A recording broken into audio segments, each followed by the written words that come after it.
Morning students. बेटा आज हम व्याकरण के अगले एक विषय संवाद पर बात करेंगे। संवाद ये आपके एग्ज़ाम में 5 नंबर में पूछा जाएगा और 2 आप लोगों को करने होंगे जो 2.5 नंबर के होंगे, जैसा सीबीएसई ने बताया है। अब संवाद शब्द का अर्थ क्या होता है? संवाद शब्द का अर्थ होता है वार्तालाप, बातचीत या संभाषण। और इसको हम परिभाषित कैसे करेंगे? देखो, उस संवाद में 2 या 2 से अधिक व्यक्ति भाग लेते हैं जो अपने भाव और विचारों को संवाद या बातचीत की सहायता से व्यक्त करते हैं। कहने का अर्थ है कि जब 2 व्यक्ति आपस में बात करते हैं तो वह संवाद कहलाता है। संवाद काल्पनिक भी हो सकता है और यथार्थ भी हो सकता है, और जो वार्ता हो रही है उसको यूं का यूं लिख देना भी संवाद होता है। अब संवाद लिखने के लिए हमें कौन कौन सी विशेष बातों का ध्यान रखना चाहिए, वो कुछ बातें यहाँ पर हैं। देखिए आप, देखो सबसे पहला है कि संवाद छोटे छोटे होने चाहिए, बड़े संवाद नहीं होने चाहिए। स्वाभाविकता बनी रहनी चाहिए संवाद में। अच्छा, उसमें रोचकता होनी चाहिए, क्योंकि संवाद में रोचकता आदि से अंत तक होनी चाहिए। वही उस एक संवाद को एक अच्छा संवाद कह सकते हैं जिसमें रोचकता होती है।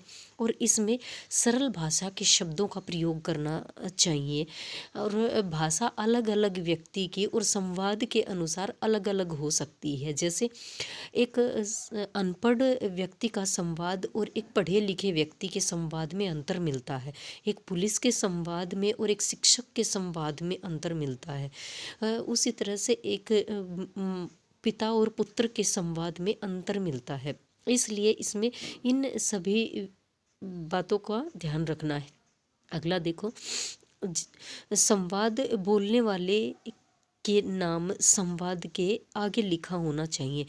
कहने का मतलब है कि जो भी संवाद करता है सबसे पहले उसका नाम आएगा और उसके बाद वह जो बोल रहा है उसको उसके आगे लिखा जाएगा। तीसरा है, संवाद बोलते समय जो भाव वक्ता के चेहरे पर आते हैं उसे कोष्टक में लिखा जाता है। हाँ, इसमें ये भी है कि जब भी संवाद हम बोल रहे हैं उसे हंसी आती है या रोना आता है तो उस भाव को भी हम ब्रैकेट में कोष्टक में दिखाने का प्रयास करते हैं। इसके अलावा जो और महत्वपूर्ण बात है, इसमें संवाद में विराम चिन्हों का विशेष ध्यान रखा जाता है।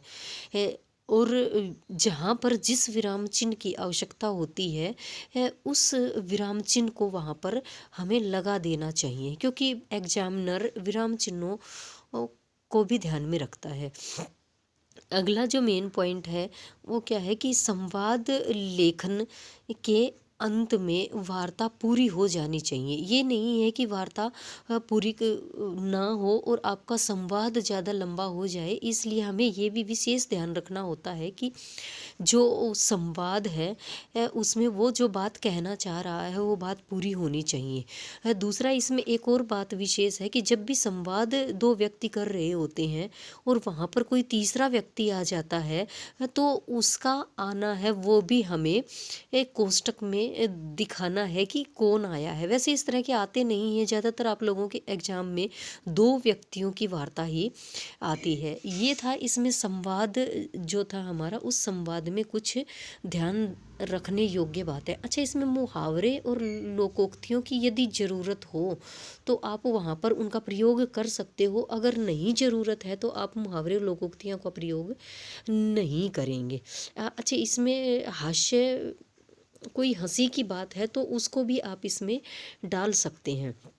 ये सारी आवश्यक बातें एक संवाद को अच्छा बनाने के लिए हैं।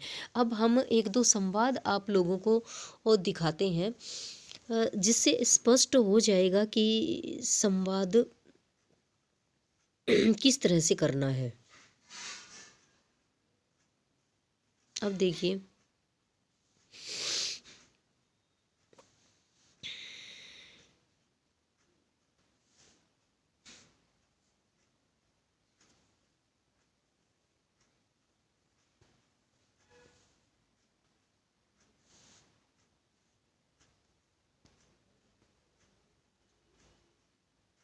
देखिए ये संवाद है इसमें।